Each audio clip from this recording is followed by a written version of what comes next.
sure many of you have heard about the opioid crisis that's hitting America by storm right now.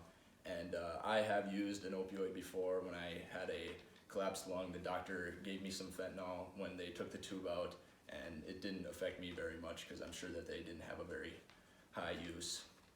And most of my information is going to come from a man who came and talked to me named Dan Heidbreder, and he works for the Fargo Police Drug Force. He talked to me about many different parts of the opioid crisis, but I'm mainly going to talk about how opioids can kill thousands in a year. And many of you may not know what opioids are, so it's important to learn about how dangerous opioids are, the ease of how to get them, and how they're being used. First thing I'm going to talk about is what an opioid is.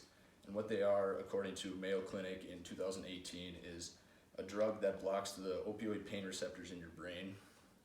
And they are very addictive, and when you use them, they cause you to be pretty sleepy.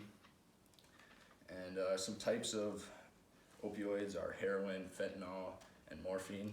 So obviously they're not all illegal drugs like heroin, but some doctors use them as painkillers like morphine. And over 33,000 people are killed in 1 year, according to Hoban B in 2017 from an online article.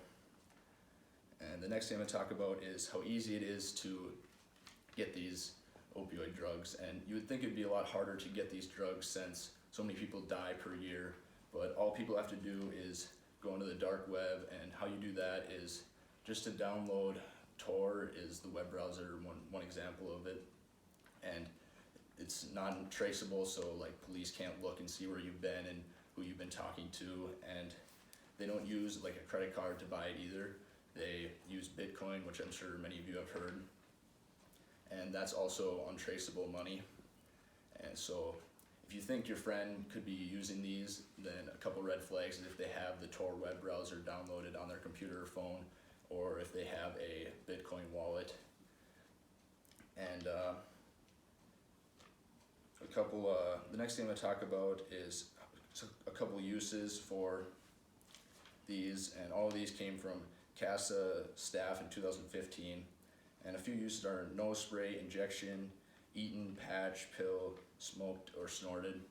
And all these ways were founded, like the reason there's so many ways is because doctors use some of these drugs, and that's how they came up with the pill and the patch. And the other like injections and snorted and smoked, that could be found from like the drug users experimenting with them and figuring out ways to better use it or more secretly use it, such as like the nose spray, which people go and they just buy from the local drugstore a nose spray and empty out the medicine that's in there and fill it with water and then crush up some fentanyl and put it in there, and you can carry it around in school with you and nobody will think anything of it. You can pull it out, spray it whenever you need to satisfy your addiction, and nobody will think twice of it. So in conclusion, you now know how dangerous opioids are and how easy they are to get and how they're being used. And now you know all this, the 33,000 people that die in 1 year isn't such a big number anymore.